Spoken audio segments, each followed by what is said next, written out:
আসসালামু আলাইকুম প্রিয় দর্শক, আশা করি ভালো আছেন। আমি আলহামদুলিল্লাহ খুব ভালো আছি।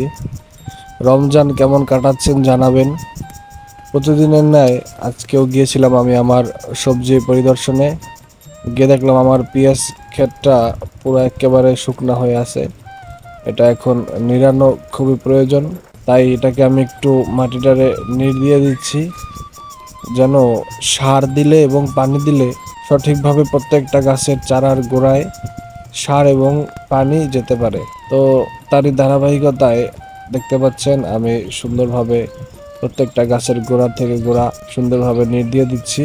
এই যন্ত্রটা আমি বাজার থেকে এনেছিলাম, এটা দিয়ে নিড়াতে সবকিছুই নিড়াতে খুব সহজ হয়। আমি মাঝখানে দেখতে পেলাম আমার পেঁপে গাছটা বাঁকা হয়ে আছে, সম্ভবত পেঁপে গাছটার নিচে পিঁপড়ায় বাসা বেঁধেছে।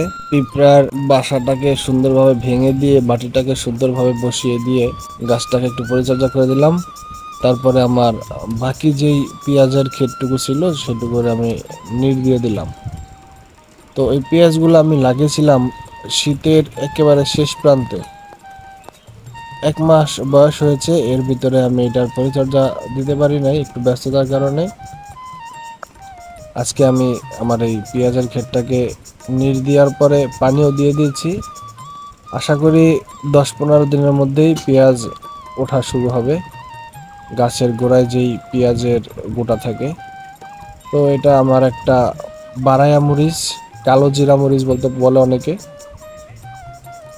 দেখতে পাচ্ছেন কি সুন্দর মরিচ হয়েছে।